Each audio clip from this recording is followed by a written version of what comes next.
Hey guys, and welcome back to this funk lesson for beginners. In this lesson I want to teach you how to play a fairly straightforward funk riff on your keyboard. And it might sound a little bit advanced when you first hear it, but I promise you we'll break it down. It's going to be really simple to replicate, make your own, and play around with. Have a listen.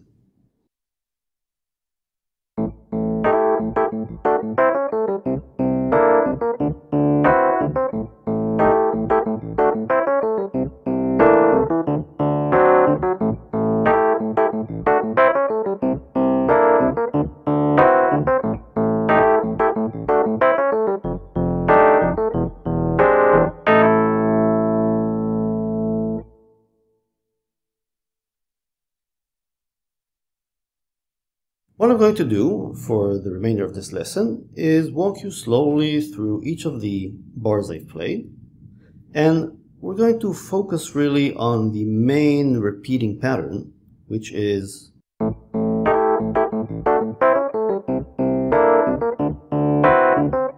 and if we can get this down, really the others are just a repetition that will be very easy for you to pick up. Trust me. Of course, I'm going to show exactly what I've done through each of the steps.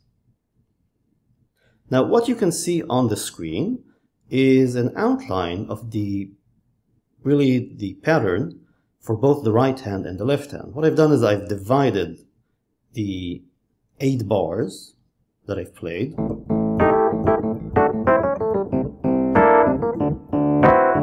into 32 beats, fairly fast beats.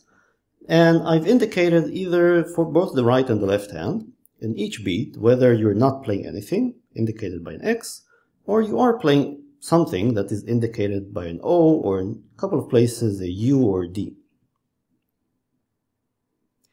We're going to start with the first bar, or actually the first 4 bars are comprised of just playing an A dominant 7th chord. So this is what the chord looks like. Dominant 7th chords are at the heart of funk, so it's not very surprising that we encounter one and use it. And just working through the first bar, what I'm doing is I'm just playing a double bass for the A, and I'm hitting it twice. Just like this. Now, in terms of the pattern that you see on the screen, then it's really, if I play it very slowly, it's O, X, O, X for the left hand. The right hand is not doing anything, so it's all X's.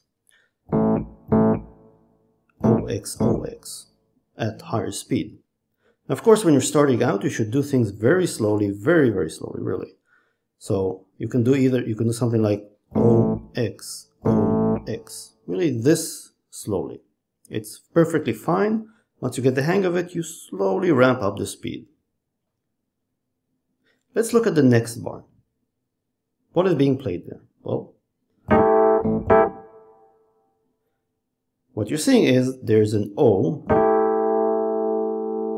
for the right hand on the first beat, and then nothing, and then a double bass on the 3rd beat,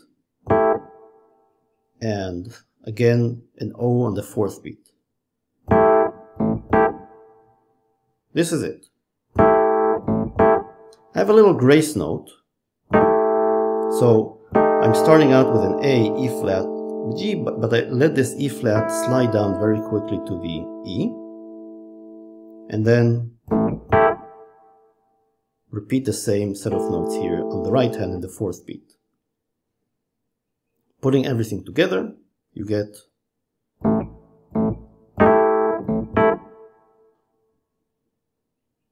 Now, for the 3rd bar, what I'm doing is I'm playing the upper note of the double bass, the lower note of the double bass on the 2nd beat. On the 3rd beat, I'm playing, well, this is kind of a D major chord, but really you should think of it as part of the A dominant 7th chord, just moving the upper 2 notes. And then for the 4th beat, I'm hitting the upper note of the A double bass again. So, this is it.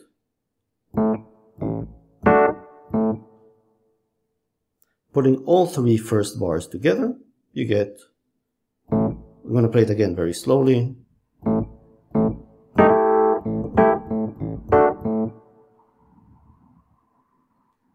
Okay, let's look at the fourth bar. The fourth bar is only the right hand, and it starts out by playing an A, C, and E. On the second beat, I switch this C for a C sharp, and you can, this is really a grace note, but kind of the coming from below, followed by hitting the A on the third beat and the G on the fourth beat.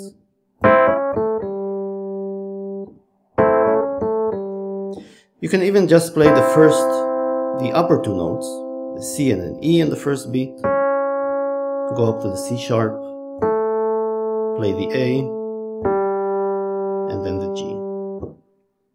So this is it. Putting all first four bars together, slowly, you get, start again.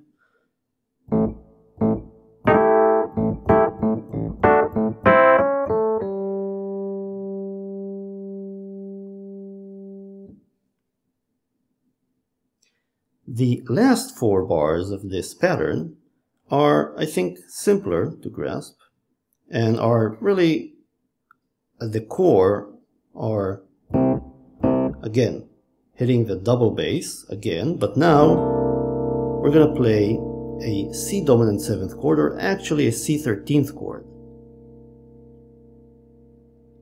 So in case you're wondering, this is obtained by taking a C dominant 7th chord, adding the 9th, 13th degrees, and moving the 3rd up an octave, and then omitting the root and the 5th. It's okay if you don't follow, you really just need to memorize the shape of the C 13th chord, and the bass, of course, is a C. And these two bars are really a replication of the first two bars. And the same is true for the last two bars, which repeat the first two bars. Only now, you're playing a D 13th chord. So you can either look at what I'm playing here and memorize the pattern, or you can just take the C 13th chord and move it up 2 semitones, and there you have it, a D 13th chord. So, putting everything together, first at full speed,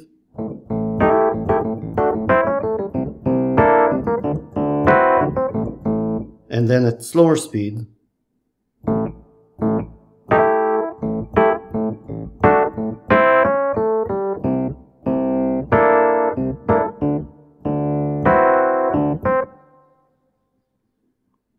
that's all there is to it.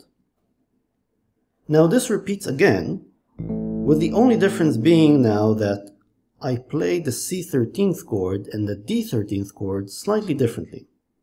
So now instead of, in the second iteration, instead of playing the C 13th like this, I move this A down an octave, and then this E down an octave, and I get this shape. So, and finally for the last chord, I'm not playing a D 13th, although I could, really. I'm just playing a simple D dominant 7th chord. It's really up to you. You can play a D dominant 7th, you can flatten the 5th to add a little bit more tension. It's really up to you. Now, again you repeat in the third iteration. Well, the third iteration sounds exactly like the first one.